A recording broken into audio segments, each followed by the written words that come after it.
Mes amours, ti dam si map gade la, li rele oui Diana Boudou, li son jen fi, li son jen aktris. Gon aksyon ki rivel kote ke foto bobot li te pran la rue, men se telefon menaj li di ki te perdi, moun gen ay jwen telefon nan, yo publiye foto sa. Mes amours, jodi a map tan don interview ti dam sa fe avèk nou zanmil, li di ke foto bobot li ki publiye se yon gros bagay yo fe pou li vin sanse kom yon prezident. Pou ki rezon? Paske I jwen de seri de gros artistes, de gros moun kap ekril sou kont Instagram li. Le map tan de aksyon sa, mwen chita pou mpran tam, pou mpran sam, pou mtan de aksyon ti dam sa, kap di ke bobot lan pa an yen. Men li menm tou, li di ke li kon fè bagay nan anis li. Se la di kote moun kan toalet lan. Li di ke pou moun parele lui Diana Boudou ankor yo metrele l fam bobot lan. Paske bobot sa fel rive loin. Fanatik li yo vin plus remel.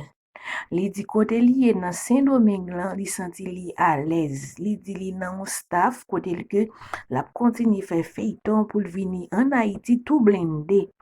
Li di li senti li gon gros courage le fait que bobot li si maye nan sou tout réseau yo, tout ti moun, tout grand moun gen photo sa. Li di li senti li fier du fait que photo sa yo pran la rue.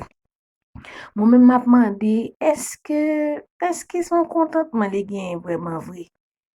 Le plus souvent ça arrive en pile moun, li arrive en pile moun. Mais c'est façon li rete li di pareil là, li di mes amis, content pour tout moun qui te publié photo ça fait me vin non grand femme, photo ça fait me senti me son l'autre moun, li senti li vin bon, en fait mes amours.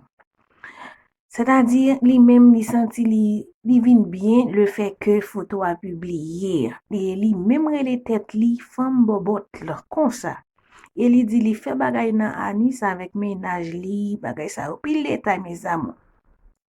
M'pa vle metel parce que gen parole qui ont ti jan drôle là-dedans, m'pa vle metel vidéo juste pour m'pa prendre copyright, et ça fait moi pas meter vidéo même capable di ça c'est réaction pam sur vidéo et mais c'est ça m'capable di m'parete kwe ou Diana c'est content pour faire photo ça qui prend là. Ya imaginons, c'est un parti intime moun bagay ma ou qui t'a de supposé connaître. Comprendre? Pour qu'on y a tout moun gen photo les avoyer pour l'autre pour dire que ou content journée jodi a le fait que photo prend la rue. Ça veut dire. Bon, m'capable di tout moun grand moun yo fait ça yo vle. Mais moi li pa un bon renommé lié.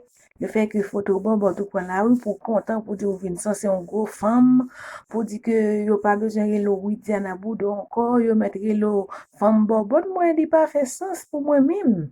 Comprendre moi il pas fait sens c'est bagay pour ta dit bon et ou après prendre toute activité ou battre pour ça pas arriver encore même si ta ménage cap di voyer photo bagay mieux vaut ta déplacer à côté ménage ça pas dépend côté il y a pour bien dire tout mais fait comme si ou dit que ou sent souvenir grand le fait que jeune gros artiste gros monde cap écrit sur Instagram parler y a bon conseil de faire bobot ça mon ka essayer comprendre cher comme ouais, comme si son bel bagay lié, mais il pas un bel renommé.